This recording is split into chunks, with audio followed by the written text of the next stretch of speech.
Hello po, ngayon po ay May 29, 2025 and i-update ko lang po kayo sa ating mga almeti lettuce no, na seedlings.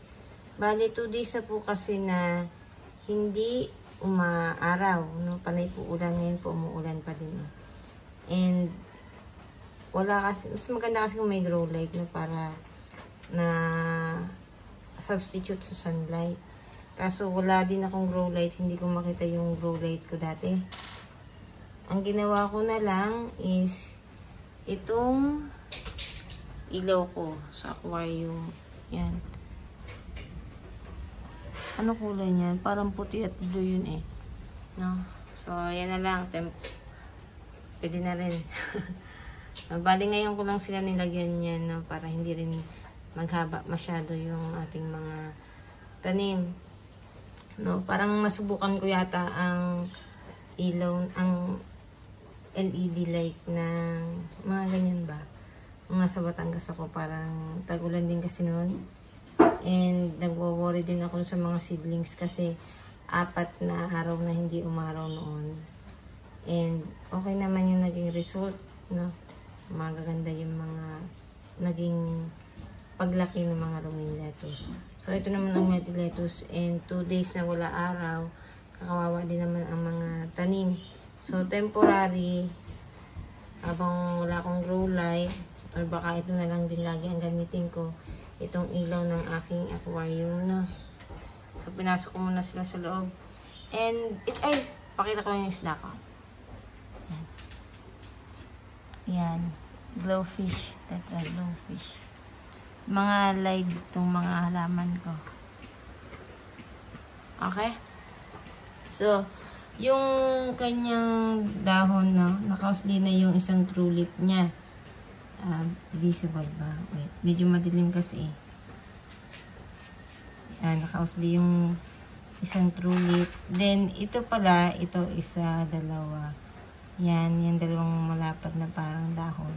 Cotyledon yan. Hindi ko po yan sinasama sa pagka-count, no. So, hindi ko kasi maalala kung kailan ko sinimulan itong ipunla. Ang gagawin ko na lang po, kapag umusbong na or umusli na yung pa-4 na true leaf niya, saka ko po siya i-transplant. Okay? So, yan. Mga healthy po. Ang ating palang lupa no, na ginamit is mix po ng soil, ng cow manure, at saka po carbonized rice hull. So, maganda po yung naging resulta po nung mixture na yun sa nauna natin punla, no? So, kakatransplant ko lang nung nasa labas eh, sa paso po ako nagtatanim. Parang 3 days ko pa lang na-transplant and sige lang ang ulan. Chine-check ko kung may napuputol o may namamatay. Okay naman sila, wala namang nababali. Kaya nila yung ulan. Nung pinakaunang ulan po kasi dati, yung mga tanim kong almeti lettuce ay punit-punit yung ibang dahon kasi sobrang lakas po yata nung ulan na yan. So, ngayon naman po, wala naman po na napupunit na. So, yan po, update natin sa ating mga babies. Focus. Focus. Yan, kita yung isang true leaf. Ayan, kita dito.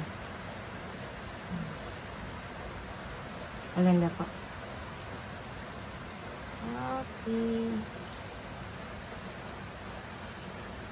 So ngayon pala, no, naglagay din ako ng abono, yung 14-14-14. Tinutunaw ko lang yung sa tubig, 1.5 na tubig. Sinusunod ko lang yung instruction doon sa papel. Then, kalahating kutsara. Pero hindi ko masyadong pinupuno yung kutsara, na konti lang. Baby pa naman ito eh. Binabasa ko lang yung lupa na yan. Okay naman. Kasi may fish amino acid ako, nabasa ko kahapon. Hindi pala siya pang substitute sa NPK. More on nitrogen lang kasi yung ano eh. Yung fish amino acid. Rich in nitrogen. Kailangan ko kasi is-complete kasi baby pa ito sila. Nitrogen kasi sa dahon. Kailangan kong palakasin itong ating mga tanim. Kaya abono ng aray ko. Anak ko kumalikot. Kaya abono muna yung ginamit ko. Kahapon nga lang ako naglagay ng abono. Ayan. So, yan. Okay po. Thank you po and God bless.